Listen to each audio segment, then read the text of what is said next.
안녕하세요. 과학 김춘경 선생님입니다. 오늘은 고기압과 저기압에 대해서 공부하도록 하겠습니다.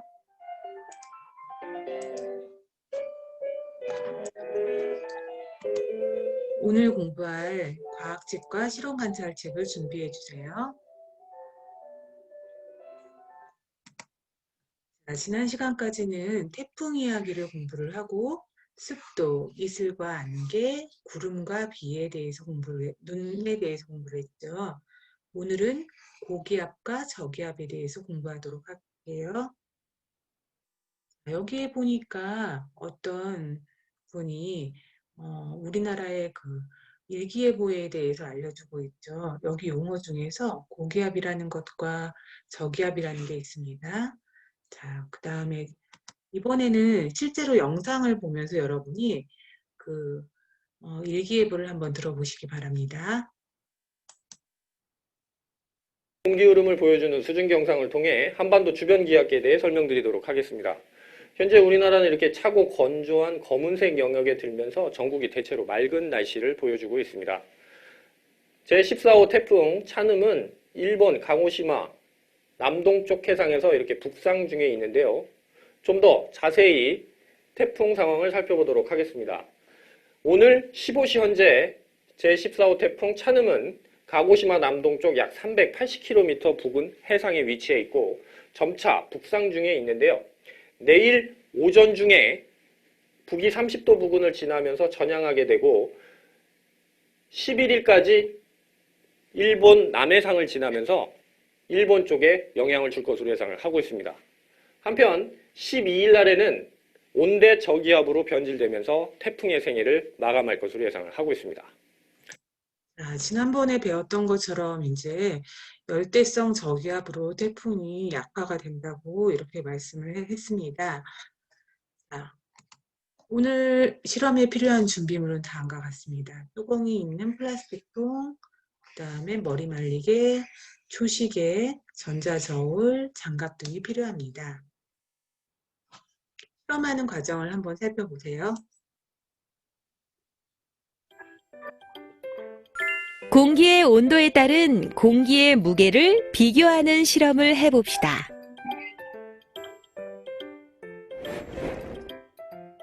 먼저 플라스틱 통을 세우고 머리 말리개로 차가운 공기를 약 20초 동안 넣은 뒤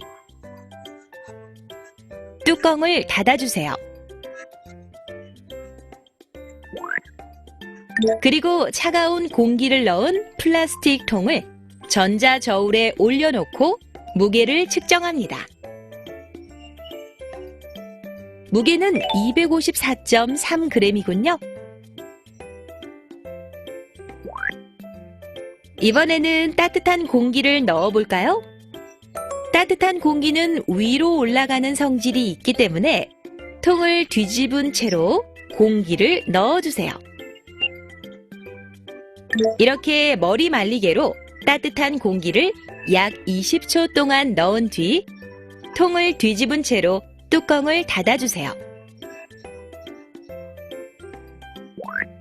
그리고 따뜻한 공기를 넣은 플라스틱 통을 전자저울에 올려놓고 무게를 측정하는데요. 따뜻한 공기를 넣은 플라스틱 통의 무게는 253.7g입니다. 무게를 비교해보니 따뜻한 공기를 넣은 플라스틱 통보다 차가운 공기를 넣은 플라스틱 통의 무게가 좀 더 무거운데요. 즉, 차가운 공기가 따뜻한 공기보다 더 무겁다는 것을 알 수 있습니다.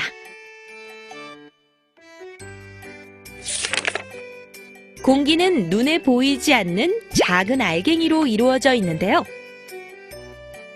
차가운 공기는 따뜻한 공기보다 일정한 부피에 들어있는 공기의 알갱이가 더 많답니다. 그래서 차가운 공기의 무게가 따뜻한 공기보다 더 무거운 것이랍니다.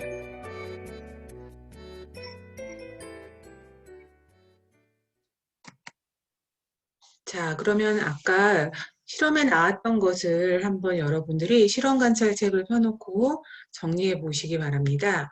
차가운 공기를 넣은 플라스틱 통의 무게는 254.3g이고 그 다음에 따뜻한 공기를 넣은 플라스틱 통은 253.7g입니다. 그래서 뺄셈을 하면 이쪽에 차가운 공기를 넣은 플라스틱 통이 훨씬 조금 더 무겁습니다.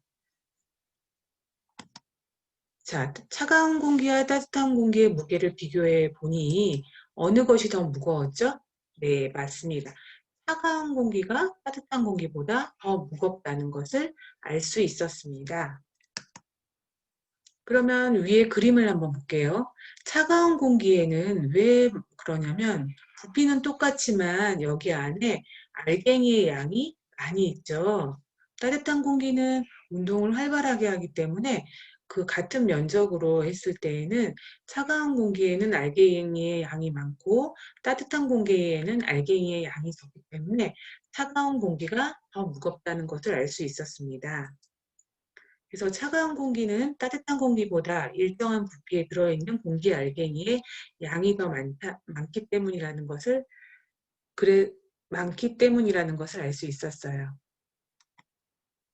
자, 고기압과 저기압의 의미를 알아봅시다. 여기 보니까 기압이라는 말이 두 개가 나오죠. 그럼 기압은 뭘까요? 공기의 압력을 이야기하는 거예요.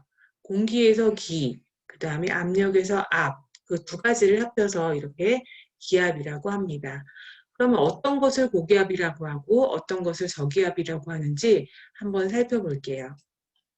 자, 아까 그 두 가지 중에서 상대적으로 공기가 무거운 것을 고기압이라고 하고 상대적으로 공기가 가벼운 것을 저기압이라고 합니다. 그럼 상대적으로 공기가 무거운 것은 차가운 것이었나요? 아니면 따뜻한 것이었나요? 차가운 것이죠. 차가운 공기. 그 다음에 공기가 가벼운 것은 따뜻한 공기였어요. 그래서 공기가 무거운 것을 고기압이라고 하고 공기가 가벼운 것을 저기압이라고 합니다. 그러면 선생님 그림으로 한번 설명을 해줄게요. 공기를 가득 넣은 비치볼이 있다고 합니다. 그리고 한번 그림을 그려볼게요. 자, 공기가 가득 들어갔어요. 비치볼에 공기가 가득 들어가다 보니까 저희 풍선 같은 거 넣을 때 생각하면 돼요. 여기에는 공기가 가득 들어있고 바깥에는 여기보다는 공기가 적게 들어있겠죠. 그러면 그 비치볼 안은 고기압일까요? 저기압일까요? 공기의 양이 많다 보니까 여기는 뭘까요? 바로 고기압입니다. 그 다음에 바깥쪽은 적기 때문에 여기는 저기압이라고 할 수 있습니다. 다시 정리를 해볼게요. 비치볼 안에는 외부보다 공기알갱이가 더 많기 때문에 비치볼 내부는 고기압이고 외부는 저기압이 된다는 것을 알 수 있습니다. 그런데 이 비치볼이 구멍이 났습니다. 그러면 아까 비치볼이 이렇게 있었는데 여기 안에 공기들이 많이 들어있었죠. 여기는 적어서 상대적으로 적었어요.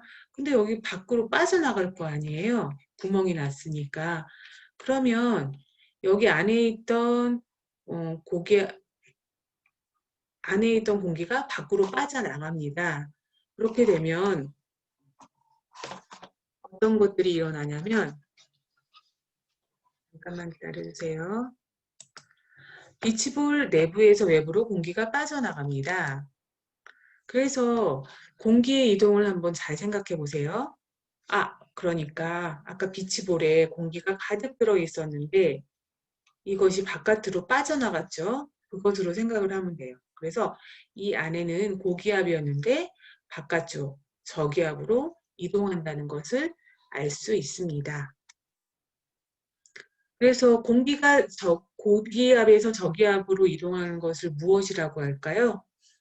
그게 바로 이거예요. 뭘까요? 바람이라고 하는 거예요. 공기가 고기압에서 저기압으로 이동하는 것을 바람이라고 합니다. 자, 여기 일기예보를 한번 볼게요.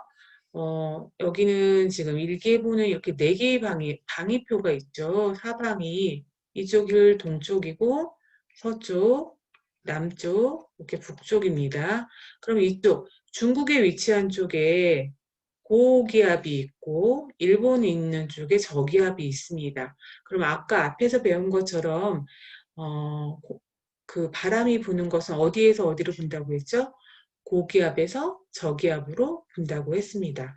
그리고 여기 보면 이렇게 줄무늬 같은 게 그어져 있는데 이건 뭐냐면 기압이 같은 것끼리 연결을 해 놓은 거예요. 그래서 이 기압이 같은 것끼리 연결을 했다고 해서 이것을 등압선이라고 합니다. 그러면 다시 한번 바람의 부는 방향을 알아봅시다. 공기가 고기압에서 저기압으로 이동을 하는데 우리나라 서쪽에 고기압이 있고 동쪽에 저기압이 있습니다. 그래서 서쪽에서 지금 바람이 불어오죠. 서쪽에서 바람이 불어올 때 이렇게 표시를 합니다. 그리고 서쪽에서 불어오는 바람을 뭐라고 부릅니까? 서풍이라고 합니다. 서풍은 우리나라 말로 되게 예쁜 이름을 가지고 있어요. 서풍은 한이바람이라고 합니다. 이게 실제 아까 기상예보관이 사용했던 갑자기 생각이 안 나네요. 이 등압선이 나타나 있는 일기예보입니다. 그럼 여기는 막 헷갈리는데 그게 뭐냐면 이쪽에 보면 L이라고 써져 있죠. H라고 써져 있죠. 이게 뭐냐면 하이 기압이 높은 거, 고기압을 말하는 거고 L은 상대적으로 기압이 낮은 저기압을 말하는 거예요. 이 L자라고 되어 있는 건 다 저기압이에요. 그리고 H로 되어 있는 건 뭘까요? 고기압을 말하는 거예요. 그러면 아까 바람이 불 때 이렇게 고기압에서 저기압으로 이동한다고 그랬죠? 이렇게 이동을 하는 거예요. 또 이쪽에서는 바람이 이렇게 이동을 하겠죠. 그리고 우리나라에 이거는 10월 8일 그 일기예보예요. 아래쪽에 보니까 여기 이렇게 간격이 보이죠. 그리고 이거는 태풍 차놈이라고 되어 있습니다. 그리고 이 태풍 차놈은 여기 가운데 보면 태풍의 눈 같은 것도 보이죠. 우리 그때 내 이름은 태풍을 봤을 때 그림책으로 보았을 때를 잘 떠올리기 바랍니다. 이게 실제 일기예보를 할 때의 모습입니다. 그럼 정리를 해볼게요. 고기압과 저기압에 대해서 정리를 하겠습니다. 공기의 무게로 생기는 누르는 힘을 뭐라고 한다? 기압이라고 하고, 상대적으로 공기가 무거운 것을 고기압이라고 하고, 상대적으로 공기가 가벼운 것을 저기압이라고 합니다. 기압차로 공기가 이동하는 것은 바람이라고 합니다. 자, 여기 두 개, 하나는 차가운 공기, 하나는 따뜻한 공기를 넣고 뚜껑을 닫아서 무게를 측정했대요. 상대적으로 고기압한 것을 골라라. 그러면 가번은 278.0g이고 나번은 277.3g입니다. 그럼 가번이 더 무겁죠? 그러면 상대적으로 무게가 더 무거운 것은 뭐라고 했죠? 고기압이라고 그랬죠. 그리고 그렇다면 이 나번은 뭐가 될까요? 나번은 저기압이 됩니다. 다음은 기압 차이로 일어나는 공기의 이동을 나타낸 것입니다. 자, 가로 안에 알맞은 말을 써 넣으세요. 자, 이쪽에 보니까 공기가 상대적으로 많이 있습니다. 이쪽은 조금 더 느슨하게 적게 있죠. 그렇다면 이쪽에 많이 모여 있는 쪽은 뭐가 될까요? 그렇죠. 고기압이 됩니다. 그 다음에 적게 모여 있는 쪽은 저기압이고 바람은 어디에서 어디로? 고기압에서 저기압으로 이렇게 바람이 분다는 것을 알 수 있습니다. 다음 설명한 것 중에서 옳은 것을 고르세요. 공기의 무게로 생기는 누르는 힘을 기압이라고 한다. 이건 맞죠? 상대적으로 공기가 무거운 것을 고기압, 공기가 가벼운 것을 저기압이라고 한다. 이것도 맞고요. 추운 겨울에는 항상 고기압이며 더운 여름에는 항상 저기압이다. 항상은 아니죠. 그럴 수도 있고 아닐 수도 있습니다. 그래서 정답은 기업과 니은이 됩니다.